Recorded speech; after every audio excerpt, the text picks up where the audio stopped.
Bonjour et bienvenue sur ATech. Aujourd'hui, la construction d'infrastructures dépasse souvent la simple prouesse technique pour jouer un rôle crucial dans la souveraineté et la sécurité des pays. Au cœur de la Baltique, la Pologne a concrétisé un rêve centenaire, percer le cordon littoral de la presqu'île de la Vistule. Comment Varsovie a-t-elle réussi à sécuriser son accès maritime en contournant les eaux contrôlées par la Russie ? Quelles techniques d'ingénierie innovantes ont été mises en œuvre pour construire ce canal stratégique dans un environnement naturel fragile, classé Natura 2000 ?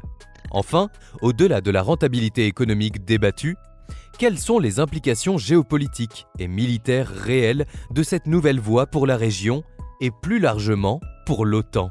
Découvrons les dessous de ce projet d'envergure mêlant défis techniques et enjeux internationaux.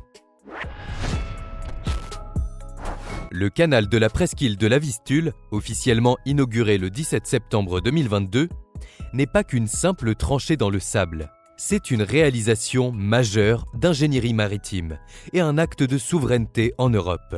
Ce canal, baptisé Nowe Świat, Nouveau Monde par certains, perce sur environ 1,3 km le cordon littoral, reliant la lagune de la Vistule directement à la baie de Gdańsk, elle-même ouverte sur la mer Baltique.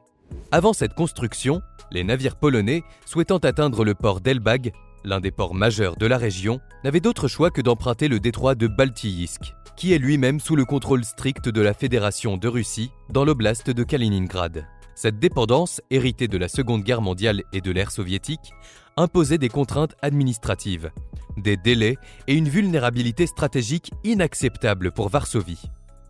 Le nouveau passage maritime, avec une largeur maximale allant jusqu'à 120 mètres et une profondeur de 5 mètres, ou, selon d'autres sources, de 6,5 mètres pour sa phase finale, est adapté pour accueillir des navires d'un tirant d'eau de 4,5 mètres, d'une longueur jusqu'à 100 mètres et d'une largeur de 20 mètres, réduisant ainsi la distance de navigation vers la haute mer. La construction a été confiée à l'association momentanée BASIX NDI, qui a intégré des technologies de pointe pour garantir la stabilité et la durabilité de l'ouvrage dans un environnement littoral dynamique. La complexité du projet a exigé des solutions d'ingénierie de précision, notamment pour adresser deux défis majeurs: la différence des niveaux d'eau et la protection du littoral contre les assauts de la mer. Pour gérer les fluctuations du niveau d'eau entre la lagune, peu profonde et soumise à l'influence de la Vistule, et la mer Baltique, ainsi que pour prévenir l'échange excessif de salinité qui pourrait nuire à l'écosystème local, une infrastructure d'écluse a été mise en place. Cette écluse monumentale de 270 mètres est équipée de 4 portes mobiles de 160 tonnes chacune, permettant la montée et la descente des bateaux. L'efficacité de ces vannes est cruciale pour limiter les pertes hydrauliques et contrôler le flux d'eau salée. Un enjeu environnemental majeur, puisque la lagune est une zone Natura 2000. Pour protéger l'entrée maritime du canal, 2 brise-lames massifs ont été construits, l'un de 1014 mètres, l'autre de 568 mètres, formant un port de protection dans la baie de Gdańsk. Le renforcement de ces brise-lames a fait appel à la technologie innovante des éléments X-Block+, des blocs de béton préfabriqués dont la forme complexe offre une stabilité supérieure contre l'érosion et la houle, chaque élément ayant été positionné avec une précision géodétique stupéfiante. Ces infrastructures sont complétées par 2 ponts tournants de 61 mètres de long qui s'ouvrent alternativement pour assurer la fluidité de la circulation routière et du trafic maritime. Au-delà de ces prouesses techniques, l'aspect environnemental fut une source de tension constante. La presqu'île de la Vistule est un cordon littoral fragile, zone de migration et de nidification pour de nombreuses espèces d'oiseaux.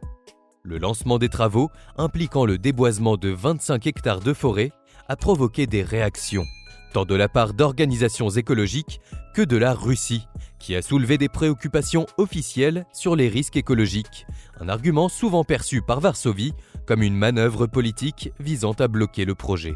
Cependant, le consortium BASIX NDI a mis en œuvre des mesures de compensation d'une ampleur considérable. Le projet comprend la création d'une île artificielle de 180 à 190 hectares, formée à partir des matériaux de dragage et d'excavation, destinée à servir exclusivement de sanctuaire naturel protégé pour les oiseaux locaux et migrateurs, compensant ainsi la destruction d'habitats sur le cordon littoral. Des études indépendantes, y compris des examens européens, ont finalement validé l'équilibre entre l'impact et les mesures de mitigation. Cette gestion des contraintes, qui a valu au projet le Best Construction Award 2022 en Pologne, démontre une tentative de conciliation entre un impératif stratégique national et la rigueur des exigences environnementales. Le projet, dont le coût a été réévalué de 210 millions d'euros initialement à environ 450 millions d'euros, soit environ 2 milliards de zloty, a certes dépassé ses prévisions budgétaires, soulevant des débats internes quant à sa rentabilité économique immédiate. Une partie de la critique pointe du doigt le fait que, pour l'instant, le canal ne peut accueillir qu'un nombre restreint de navires quotidiennement. Que le tirant d'eau, limité par la profondeur de la lagune elle-même et la nécessité d'approfondir le dernier tronçon jusqu'au port d'Elbag, un investissement supplémentaire qui a fait l'objet de différents locaux, ne permet pas le passage des plus gros cargos. Cependant, les autorités polonaises, et en particulier les représentants du parti Droit et Justice, PIS, qui a lancé la construction, défendent l'ouvrage en insistant sur la primauté de l'enjeu géopolitique sur la simple rentabilité commerciale. Le président Andrzej Duda a souligné lors de l'inauguration que cet investissement est avant tout un symbole de souveraineté et d'indépendance face à la Russie. Dans un contexte de tensions exacerbées, notamment après l'invasion de l'Ukraine, le canal est une réponse concrète. Il met fin à la nécessité d'obtenir la permission de Moscou pour naviguer vers Elbag, garantissant une voie maritime sécurisée et entièrement sous contrôle national. Il s'agit d'un message stratégique fort, affirmant que la Pologne, en tant que membre de l'OTAN et de l'Union européenne, sécurise ses accès en mer Baltique et renforce sa position régionale. L'impact du canal s'étend ainsi bien au-delà de l'économie locale du port d'Elbag. Sur le plan militaire, l'accès direct à la lagune et au port pour les navires polonais, même de taille moyenne, offre une flexibilité logistique accrue pour la marine. L'infrastructure réduit la dépendance du pays vis-à-vis des détroits contrôlés par d'autres puissances, un atout majeur en termes de sécurité nationale. Sur le plan économique, le projet est censé revitaliser la région de la Warmie et de la Mazurie, l'une des moins développées de Pologne, en ouvrant de nouvelles opportunités pour le tourisme maritime et le commerce, même si l'effet d'entraînement prendra du temps à se matérialiser. Cette nouvelle voie maritime modifie de manière tangible la géographie économique maritime de la Baltique et offre un exemple de projet stratégique où technique, environnement et haute politique s'entremêlent pour dessiner l'avenir régional. La construction du canal de la Vistule est donc plus qu'une simple infrastructure.